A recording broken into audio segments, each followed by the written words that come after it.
तो आगे का लेक्चर शुरू करते हैं।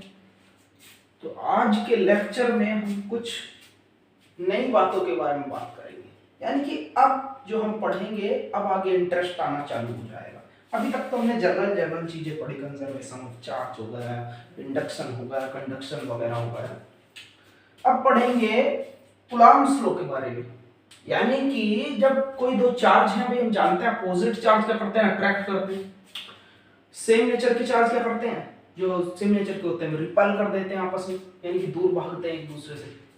तो कितनी तेजी से अट्रैक्ट करते हैं और कितनी तेजी से रिपेल करते हैं, उस फोर्स की वैल्यू को दिया कूलॉम ने। यानी कि उसने भाई बताया, पहले सवाल उठने लगा कि भाई अगर जो कोई चार्ज है रिपेल करता है, भाई बड़ा चार्ज है, ऑब्जर्व किया गया बड़े बड़े चार्ज है, तो इतने बड़े बड़े चार्ज तो तेजी से अट्रैक्ट करते हैं अगर जो अपोजिट है, तो है ना। अब वो अगर जो दो चार्ज हमारे कैसे हैं, छोटे छोटे हैं, तो इतनी ज्यादा फोर्स नहीं लगती दोनों के बीच में। लेकिन आखिर उसकी वैल्यू क्या है, उस चीज को बताया कूलॉम्स ने। तो उस चीज के लिए उन्होंने हमें एक लॉ दिया, जिसको हम लोग कूलॉम्स लॉ के से जानते हैं। कौन सा लॉ? Coulomb's law. तो आज इसके बारे में स्टडी करेंगे, कब दिया है ना, और क्या बोला इन्होंने अपने लॉ के अंदर। तो वही जर्नल बातें बोली। जर्नल हमारा जो पहले हमने ग्रेविटेशन में पढ़ा था 11वीं क्लास में, नहीं पढ़ा तो समझ में आ जाएगा, ऐसी कोई बात नहीं है ना। तो उससे ही मैच खाता है पूरा पूरा। यहाँ पर चार्जेस के लिए, वहां पर मासेस के लिए था। चलो तो देखो, ये कहता है, ये दिया इन 1785 के अंदर चार्ल्स एंगस्टीन डी कूलॉम, इनका पूरा नाम था चार्ल्स एंगस्टीन डी कूलॉम। ये एक फ्रेंच साइंटिस्ट थे, फिजिसिस्ट थे, जो फिजिक्स के बारे में स्टडी करते हैं, फिजिसिस्ट बोला जाता है। पूरा नाम था Charles Augustin de Coulomb. Law कब दिया? 1785 में दिया। किस चीज को बताने के लिए दिया? In 1785 Charles Augustin de Coulomb gives the concept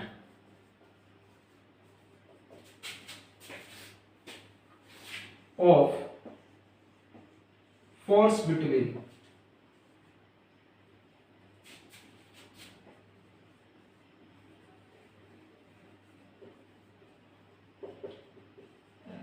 charge particle के, दो चार्ज पार्टिकल के बीच में लगने वाली फोर्स की वैल्यू के बारे में इन्होंने एक कॉन्सेप्ट दिया, जिस पूरे लॉ को हम लोग कूलॉम्स लॉ से जाने जाते हैं। लिखो इसके अंदर, according to this law, according to this law, the electrostatic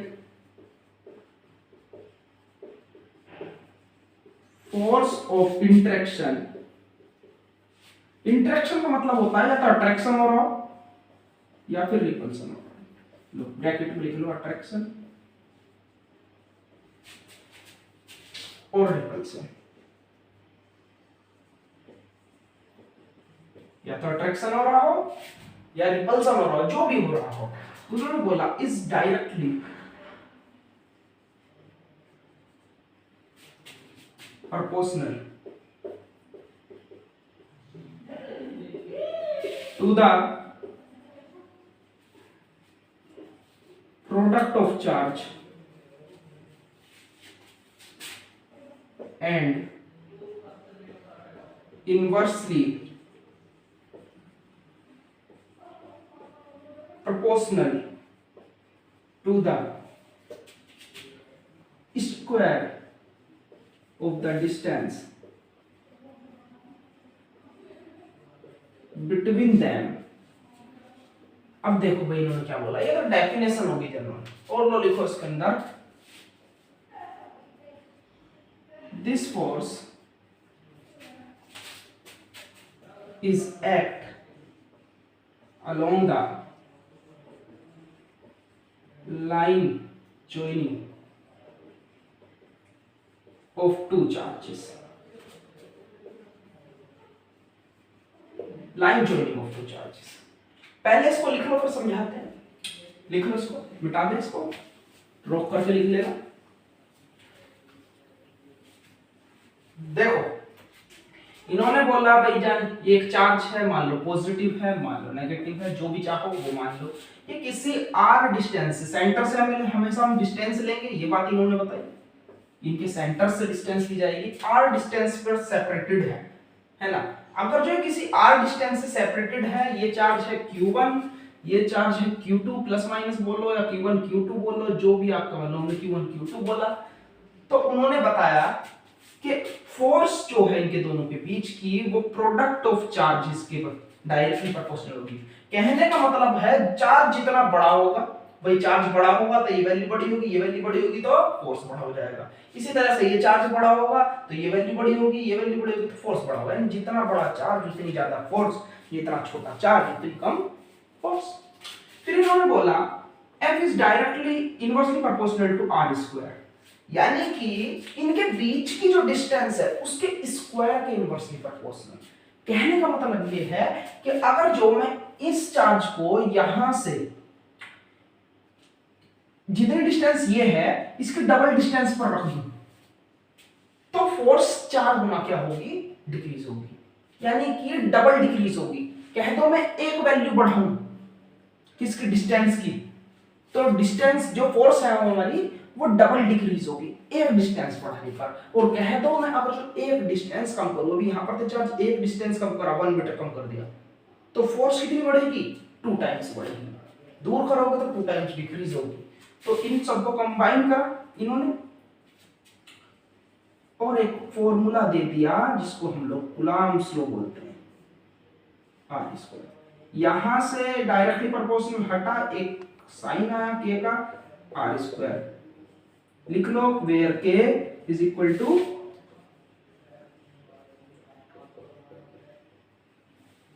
proportionality constant. k क्या है, प्रोपोर्शनैलिटी कांस्टेंट। अब देखो बनाओ इसको, आगे दिखाते हैं। ये k जो होता है इसकी वैल्यू होती है 1/4 पाई एप्सिलॉन नॉट, और इसकी न्यूमेरिकल वैल्यू होती है 89 into 10 की पावर 9 यूनिट होती है इसकी, न्यूटन निकालेंगे हम आगे भी, बाय कूलम्ब स्क्वायर, फिलहाल लिख लो। अच्छा, इसकी वैल्यू एग्जैक्ट जो होती है वो होती है 8.99 into 10 की पावर 9, लेकिन हम लोग अप्रोक्सीमेट में भी 8.99 का मतलब तो 9 ही हो गया ना, तो इसलिए 9 लेते हैं, 9 into 10 की पावर 9, एग्जैक्ट होती है 8.99। अच्छा, यहां पर ये तो k की वैल्यू हो गई। अब इस वैल्यू को नीचे पुट करो इसमें, k की वैल्यू, यानी कि देन हम बोल सकते हैं f is equal to 1/4 pi epsilon naught q1 q2 by r square। This is known as Coulomb's law. ये था कूलम्ब्स ने जो फॉर्मूला दिया। इस फॉर्मूले के अकॉर्डिंग हम क्या बता सकते हैं, दो चार्ज पार्टिकल में लगने वाली फोर्स की वैल्यू को बता सकते हैं। और एक बात और बोली थी इसने अपने इसके अंदर कि this force is act along the line of joining of two charges.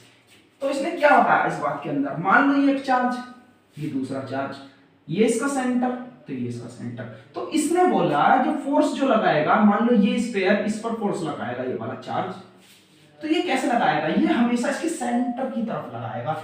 Line joining of two charge, distance between them, यानी कि जो डिस्टेंस है ना, ये अगर जो ऐसे है तो हमेशा फोर्स ऐसे लगेगी, अगर जो इस पर फोर्स लगा रहा है तो हमेशा फोर्स ऐसे लगेगी। कभी भी एक स्फीयर दूसरे स्फीयर पर इस तरीके से फोर्स नहीं लगा सकता, इस तरीके से फोर्स नहीं लगा सकता, इस तरीके से फोर्स नहीं लगा सकता, इस तरीके से नहीं लगा सकता, हमेशा कहां पर लगाएगा, सेंटर की तरफ लगाएगा, यानी कि line joining of two charges. भाई कौन सी लाइन जॉइन कर रही है दो चार्जेस को, ये सेंटर वाली, ये बीच वाली, तो इसकी तरफ ही लगाएगा, सीधी इसकी तरफ, यानी कि ये कैसी फोर्स होती है, हमेशा सेंट्रल फोर्स होती है। तो हम लिख सकते हैं प्रॉपर्टीज में भी इसकी, they are the central force, मतलब कि ये क्या होती है, सेंट्रल फोर्सेस होती है नहीं। आगे देखेंगे इसके अंदर, आगे देखो आगे, हालांकि समझ में आया होगा यहां तक। अच्छा देखते हैं आगे, इसमें लिख लो लास्ट में, this is required expression, this is required expression, बस इतना ही है। अच्छा आगे लिखेंगे इसमें, अच्छा, एक चीज बतानी भूल गए हम आपको, ये क्या होता है एप्सिलॉन नॉट, है ना। अब ये क्या होता है, ये होती है permittivity of the free space, यानी कि where epsilon nought is known as, इसकी वैल्यू होती है 8.85, लिख लेंगे इसको 12 न्यूटन, है ना। इसकी वैल्यू होती है coulomb square newton metre square, just इसके उल्टी होती है इसकी ब्यूटीफुल वैल्यू होती है 8.85 इंटू 10 की पावर माइनस के 12, इसकी वैल्यू होती है। निकालते कैसे हैं भाई, यहां से निकाल लो, क्यों, इसकी वैल्यू कितनी है, ये देखो वैल्यू, है ना। अब यहां से एप्सिलॉन नॉट की वैल्यू निकालेंगे तो हमें क्या मिल जाएगी 8.85 इंटू 10 की पावर माइनस के 12। भाई एप्सिलॉन नॉट तो बचा, ये तो कांस्टेंट है, इसको इधर भेजो एप्सिलॉन नॉट को, और 90 की पावर 9 यहां से ले आओ उठा करके, तो ये वैल्यू आ जाएगी। तो एप्सिलॉन नॉट होता है परमिटिविटी ऑफ फ्री स्पेस बोला जाता है इसको, लो लिख लो परमिटिविटी ऑफ फ्री स्पेस। अगर जो मीडियम की बात करूं तो मीडियम के लिए होती है एप्सिलॉन सिर्फ, या फिर क्या था एप्सिलॉन एम, जो भी आप बोलना चाहो। आगे टॉपिक आएगा परमिटिविटी, वैसे इसका कोई रोल नहीं होता यहाँ पर, है ना। सीधा छोटा सा टॉपिक है, आगे कराएंगे इसको, अभी नेक्स्ट टॉपिक यही होगा। तो एप्सिलॉन नॉट क्या होता है, एक मीडियम की प्रॉपर्टी है, ये मीडियम को डिफाइन करता है हमारा कि मीडियम कैसा है, आगे देखेंगे इसको। अच्छा, तो ये बातें हो गई हमारी, चलो तो आगे लिखते हैं ये मीडियम कैसा होगा। अभी तक तो ये क्या है, फ्री स्पेस में है, क्योंकि एप्सिलॉन नॉट भाई एयर के लिए हम लोग नोट लगा देते हैं, और जो एयर ना हो तो सीधा हम एप्सिलॉन बोल देते हैं। फिर परमिटिविटी ऑफ फ्री स्पेस नहीं बोलेंगे, फिर बोलेंगे permittivity of medium. Low in medium में फोर्स क्या होगी, मान लो अभी तो दो चार्जेस जो रखे हुए थे, ये वाला चार्ज और ये वाला चार्ज, जो एयर और वैक्यूम में, एयर बोलो या वैक्यूम बोलो, उसमें रखे हुए थे, तो फोर्स कितनी होगी, इतनी होगी। लेकिन मान लो बीच में कोई मीडियम परसेंट हो, है ना, जैसे कि मैं मेरठ से लेक्चर रिकॉर्ड कर रहा हूं, तो मेरठ में तो भाई इतना ज्यादा डेंसर मीडियम होता नहीं है, लेकिन कश्मीर में जाओ तो डेंसर मीडियम मिलेगा, थोड़ा सा ठंड होती है, इंसान भी ऐसे रहता है वहां पर, तो है ना। तो डेंसर मीडियम होता है, सुकड़ा होता है सब कुछ, एक तरीके से ऐसे रहते हैं सब ठंड की वजह से। तो सराउंडिंग में क्या होता है, ह्यूमिडिटी वगैरह होती है थोड़ी सी, जिसकी वजह से डेंसर मीडियम पाया जाता है। तो वहां पर क्या होगी, परमिटिविटी फ्री स्पेस नहीं लगेगी, वहां पर चेंज हो जाएगी, ज्यादा हो जाएगी, है ना। मीडियम आ गया इस तरीके से, यानी कि वहां पर क्या यूज होगा, अगर वहां पर हम दो चार्जेस के बीच की फोर्स निकाल ले, तो वो देखो नीचे आ रहा है बाय में, तो यानी कि फोर्स डिक्रीज हो जाती है मीडियम आने पर। इन मीडियम तो क्या बोलेंगे हम, तो एफ की जगह एप्सिलॉन की जगह क्या लिखते हैं, एप्सिलॉन नॉट की सीधा एप्सिलॉन छोड़ दो, एप्सिलॉन एम बोल दो, एम मतलब मीडियम, q1 q2 जो भी आप कहना चाहो, r², ये मीडियम में होगा। और क्या बोल सकते हैं इसको, और क्या बोल सकते हैं इसको, और कुछ मत करो, 1/4 पाई एप्सिलॉन नॉट के साथ में एक k लगा दो, k is known as dielectric constant, और q1 q2 बाय r²। अब ये k क्या क्यों लिया हमने, इसकी भी बात करेंगे अभी आगे, लेकिन जस्ट अ मिनट, थोड़ी सी देर बाद ही बात करेंगे, 1-2 मिनट बाद ही। चलो पहले आगे देखते हैं, इसको करेंगे आगे।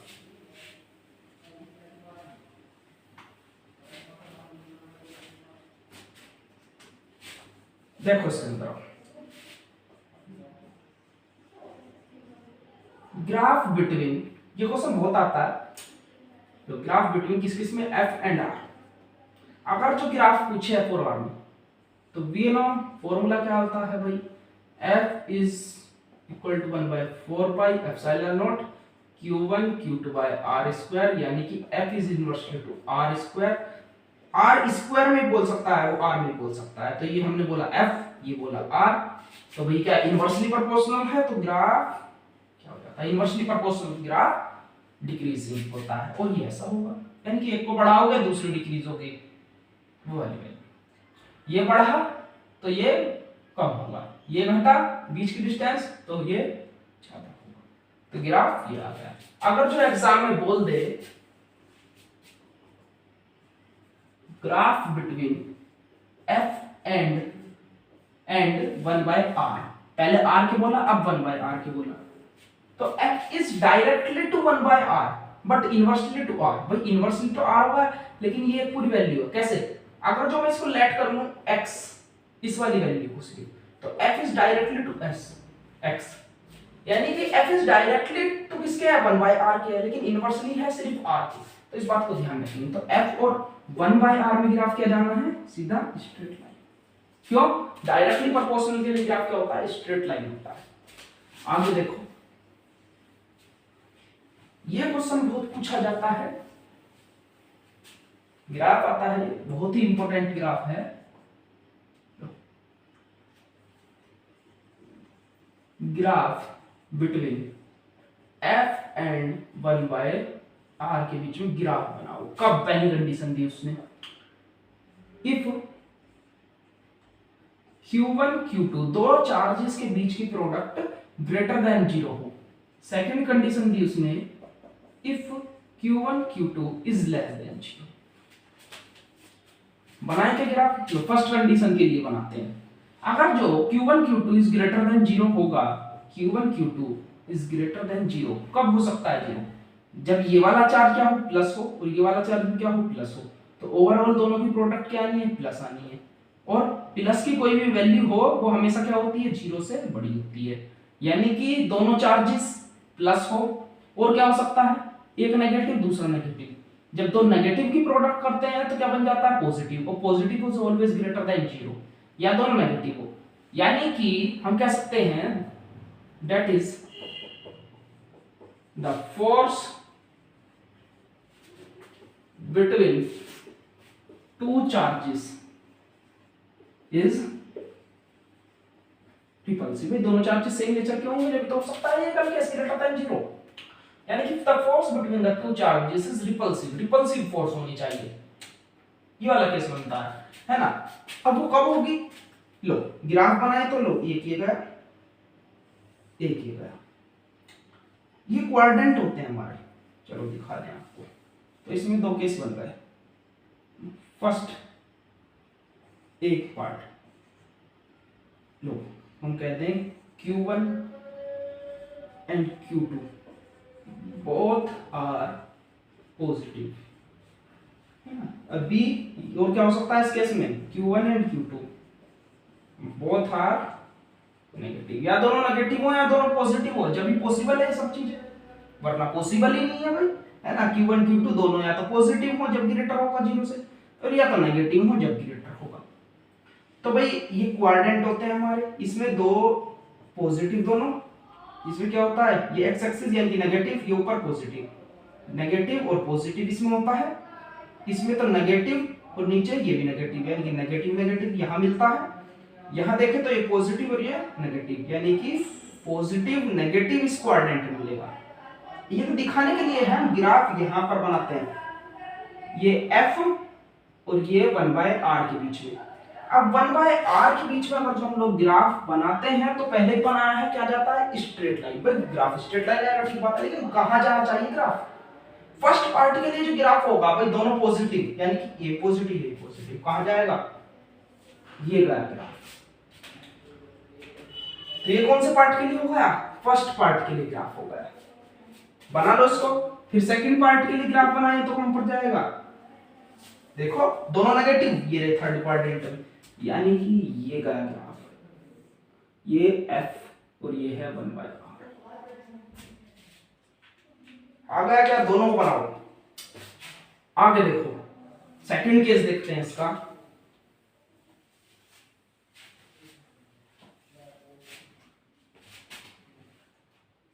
सेकंड केस में इसने बोला था Q1 Q2 is less than 0।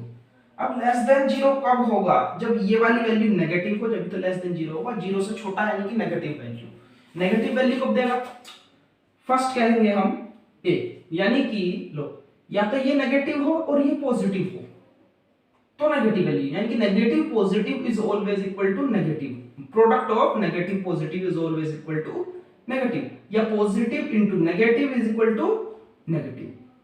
यानी कि दो केसेस बन सकते हैं, फर्स्ट केसेस, और एक तो फोर्स वही है पॉजिटिव होना चाहिए, एक चार्ज नेगेटिव होना चाहिए, जब भी लेस देन 0 होगा। यानी कि दैट इज बोल सकते हैं the force between two charges is क्या होगी, अट्रैक्टिव फोर्स होगी। और इसमें केसेस क्या क्या बनते हैं, लो फर्स्ट केस बना हमारा, फर्स्ट केस क्या बना, Q1 एंड Q2 बोथ, लो सीधा ऐसे लिखो, चलो Q1 is positive and Q2 is negative. Q1 positive और Q2 नेगेटिव। सेकंड केस क्या बनता है, Q1 is negative and Q2 is positive. ये तो बनते हैं दो। क्वाड्रेंट क्या बोलते हैं फिर से, ये पॉजिटिव ये पॉजिटिव, ये नेगेटिव ये पॉजिटिव, ये नेगेटिव ये नेगेटिव, ये दोनों नेगेटिव, ये पॉजिटिव ये नेगेटिव।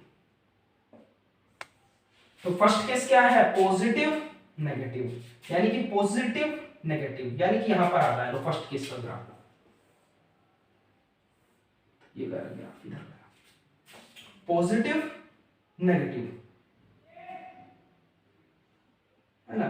उसके बी जो पार्ट था हमने जहां तक उसमें कुछ उल्टा बना दिया, तो ऐसे बनेगा उसमें बी वाले का, जो फर्स्ट वाले का बी था उसमें ऐसे बनेगा, इधर की साइड ध्यान रखना, जहां तक हमने इधर ही बना दिया था, तो ध्यान देना इधर बनेगा, क्यों, क्योंकि नेगेटिव नेगेटिव को बन रहा था, पॉजिटिव पॉजिटिव का तो ऊपर बनाया ठीक है, लेकिन नेगेटिव नेगेटिव को इधर बनेगा, और किसका पॉजिटिव नेगेटिव को किधर बनेगा, इधर बनेगा, ठीक है। तो ये किसको शो करता है, ये 1/r को शो करता है, ये f को। बी पार्ट का ग्राफ क्या बनने वाला है, बी पार्ट के लिए हमने देखा नेगेटिव और पॉजिटिव, यानी कि नेगेटिव का है नेगेटिव और पॉजिटिव, कौन सी कंडीशन आ गई, ये वाली कंडीशन आ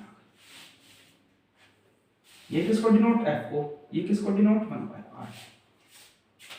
बन गया क्या, बहुत ही इंपॉर्टेंट ग्राफ है, मिलते भी नहीं है किसी पे, पूरा कॉन्सेप्ट यूज हुआ है इसके अंदर, है ना। आगे हेडिंग डालो परमिटिविटी, डाल लो हेडिंग परमिटिविटी, परमिटिविटी लिखो, permittivity is the property of a medium, permittivity is the property of the medium, देखा क्या, permittivity is the property of the medium which determine the electric force, which determine the electric force between two charges, between two charges। अब permittivity क्या होती है, permittivity को हम epsilon से denote करते हैं, ये एप्सिलॉन होता है। अगर जो फ्री स्पेस हो तो हम नोट लगा देते हैं, इसकी वैल्यू फिक्स हो जाती है 8.85 × 10⁻⁻⁰ है ना। लेकिन अगर जो कोई मीडियम हो तो नहीं होती फिक्स, ठीक, तो क्या होती है, ई बोल सकते हो डायरेक्ट हो, एप्सिलॉन बोल सकते हो, और एप्सिलॉन एम बोल सकते हो मीडियम के लिए।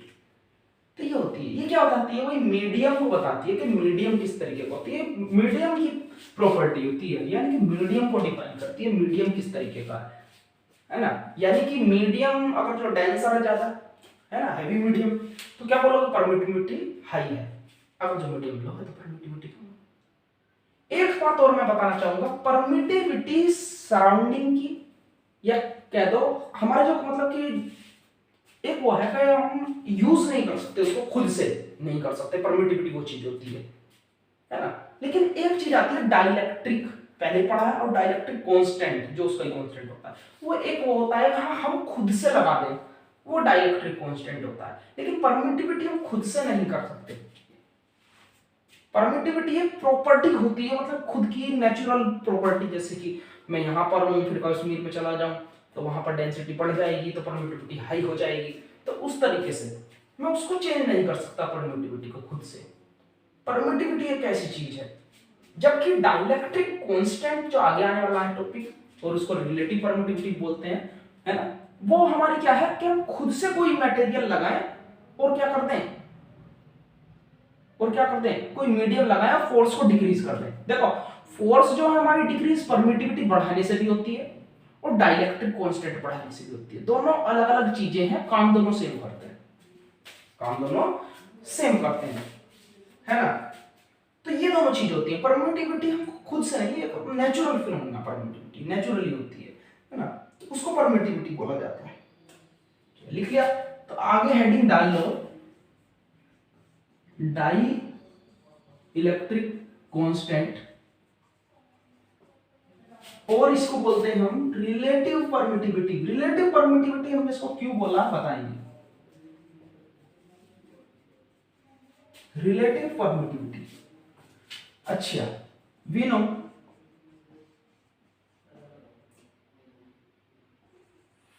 force between two charge particle in air। Air में फोर्स क्या होगी, लो इसको बोला हमने एफ नॉट। एयर में हमने एक नया नाम दे दिया एफ नॉट, एप्सिलॉन नॉट। ठीक है भाई, यही होता है Q1 Q2 bye are square. इसको हमने फर्स्ट इक्वेशन बोलो। इन मीडियम में क्या होगी, किसी मीडियम में चले जाए तो इसको हमने बोला एफ बाई डिफरेंट फोर्स होगी कुछ, उसको हमने नॉट बोल दिया था, इसलिए इसको सीधा बोला। एफ एम भी बोल सकते हो या सीधा ई भी बोल सकते हो, इसको भी हम बोलते हैं, सेम सेम हो जाएगा। ठीक है, हमने क्या करा, इक्वेशन फर्स्ट को इक्वेशन सेकंड से डिवाइड करा, हमें मिला F nought by F M. देखो जब इसको इससे डिवाइड करोगे, ये दिखाया हमने जस्ट सीधा, तो ये वैल्यू तो कट जानी है, आप मत काटना यहाँ पर, डायरेक्ट लिख लेना, इतना तो कर लेते हैं। तो ये देखो नीचे है, ये अंदर जाएगा, ये बाहर आएगा, यानी कि ई एम तो ऊपर आ गया और ई नीचे आ गया, ई नोट ये वाला अंदर जाएगा, ये बाहर जाएगा। और देखो इस पूरे से ये कट गया, तो क्या आ गया, ये आ गया। इसको हमने नए कांस्टेंट के ऊपर बोला के, जिसको हम बोलते हैं वे, अब लिखो इसके बाद के इज इक्वल टू डाइलेक्ट्रिक, इसी को बोलते हैं कांस्टेंट। और रिलेटिव परमिटिविटी, रिलेटिव परमिटिविटी के को डाइलेक्ट्रिक कांस्टेंट और रिलेटिव परमिटिविटी। रिलेटिव परमिटिविटी इसलिए बोला ये और ये, देखो परमिटिविटी रिलेट होती है, मीडियम की परमिटिविटी, फ्री स्पेस की परमिटिविटी क्या हो गई, रिलेट हो गई, तो रिलेटिव परमिटिविटी नाम आया। यही होता है डाइलेक्ट्रिक कांस्टेंट। इसको भी कैसे डिनोट करते हैं, वो वाला के जो पहले करा था वो अलग था, ये वाला के अलग है। ये डाइलेक्ट्रिक कांस्टेंट है। पिछले लेक्चर में हमने पढ़ाया था ना, प्रीवियस लेक्चर में, डाई इलेक्ट्रिक, तो उसी का कांस्टेंट डाइलेक्ट्रिक कांस्टेंट। ये एक तरह का इंसुलेटिंग मटेरियल, उसका कांस्टेंट खुद का, उसको डाइलेक्ट्रिक कांस्टेंट बोला जाता है, नया नाम आ गया। ये रिलेटिव परमिटिविटी के इक्वल आता है, इसलिए इसको रिलेटिव परमिटिविटी बोला जाता है।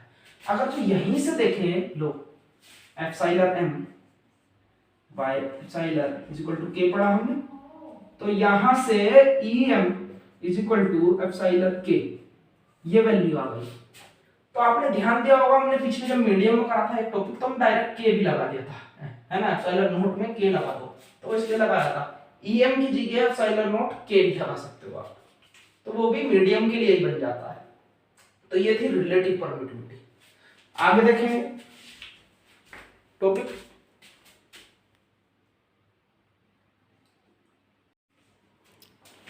रिलेटिव परमिटिविटी देखा हमने। अब देखते हैं unit and dimensions of epsilon not, और वो जो के निकाला था पहले, जो सबसे फर्स्ट वाला के था, उसको भी के से डिनोट करते हैं, इस डाइलेक्ट्रिक कांस्टेंट को के से डिनोट करा जाता है। तो unit and dimension of K and epsilon nought, K और एप्सिलॉन नॉट की यूनिट एंड डायमेंशन तो हम जानते हैं भैया, तो f is equal to 1 by 4 pi epsilon nought q1 q2 by r square. हमें k के लिए चाहिए तो k में लिखेंगे उसको, चलो k q1 q2 by r square, पहले k की निकालेंगे, यहां पर लिख दो यूनिट ऑफ k, फिर बाद में इसको लिख दो। अब k के लिए निकालने के लिए सबसे आसान तरीका, k को एक साइड रखो और बाकी को एक साइड ले जाओ, तो f r स्क्वायर, इसको इधर ले गए, इसको दोनों को नीचे लाए हम बहुत ही आराम से, यह इसकी यूनिट फोर्स की न्यूटन होती है, ये एक डिस्टेंस है r, तो मीटर स्क्वायर होगा स्क्वायरिंग के कारण। अब ये q चार्ज की यूनिट गुलाम, दूसरा तो गुलाम, तो गुलाम स्क्वायर, ये इसकी यूनिट आ गई। डायमेंशनल फॉर्मूला क्या होता है, ये हो गया न्यूटन के लिए होता है m l t minus 2 dimensional formula, और लेंथ के लिए मीटर है तो यानी कि लेंथ है, लेंथ के लिए m स्क्वायर होता है डायमेंशनल फॉर्मूला। सी के लिए होता है ए टी डायमेंशन फॉर्मूला। तो यहां से हम इसको बोलेंगे ए टी स्क्वायर, पहले से है तो ए टी स्क्वायर। अभी बताएंगे कैसे हुआ पूरा का पूरा, जिसपे नहीं आता, बहुत से बच्चों को आता है तो डायरेक्टली बता दिया, वो थोड़ा सा आगे काट सकते हैं जो हम दिखा देंगे इसको हल्का सा, क्योंकि हम पीछे का पढ़ाएंगे जो बच्चे 11th में नहीं पढ़े। तो आखिर फोर्स का डायमेंशन फॉर्मूला कहां से आया, जस्ट 1 मिनट लगेगा, उसमें भी आप काटे ना काटे वो आपके ऊपर डिपेंड करता है। तो m l एक ही 2, तो ये होगा 3 ml क्यूब। तो t स्क्वायर हो जाएगा, स्क्वायर ऊपर जाएगा तो माइनस के 2 ऊपर चला जाएगा, माइनस टू माइनस के 4, यानी कि माइनस के 4 आया। और यहां से हम लोग बोलेंगे a, ये भी स्क्वायर हो जाएगा तो a स्क्वायर, माइनस के ऊपर जाएगा तो माइनस के। ये हो गया डायमेंशनल फॉर्मूला इसका। अब हमने न्यूटन के लिए डायरेक्ट डायमेंशन फॉर्मूला mlt-2 लिखा। कैसे लिखा भाई, न्यूटन यानी कि फोर्स, फोर्स न्यूटन की तो यूनिट है, फोर्स की तो यूनिट न्यूटन है, तो force is equal to F में होता है m के लिए मास, है ना। मास के लिए डायमेंशन फॉर्मूला होता है, मास यानी कि बोला जाए तो, चलो पहले इसको और चेंज करते हैं थोड़ा सा, लो m acceleration change in velocity upon time, यानी कि v बाय t, इसका फॉर्मूला होता है एक्सेलरेशन का। v का फॉर्मूला होता है डिस्टेंस बाय टाइम, यानी कि डिस्टेंस बोले तो हमने बोला x, टाइम एक पहले से है नीचे, डिस्टेंस बाय टाइम तो टाइम का स्क्वायर हुआ नीचे।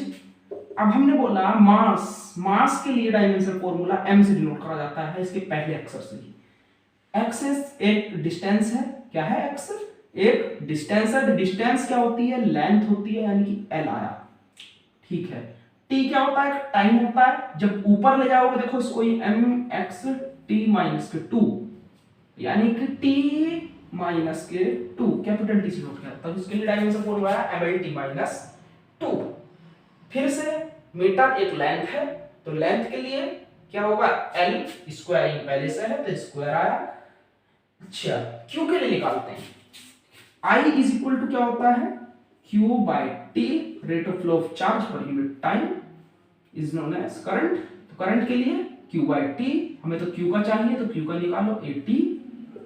करंट की यूनिट होती है एम्पियर, तो एम्पियर के लिए डायमेंशन फॉर्मूला होता है a, करंट के लिए a डायमेंशन फॉर्मूला, t के लिए t, तो इसका डायमेंशन फॉर्मूला है at।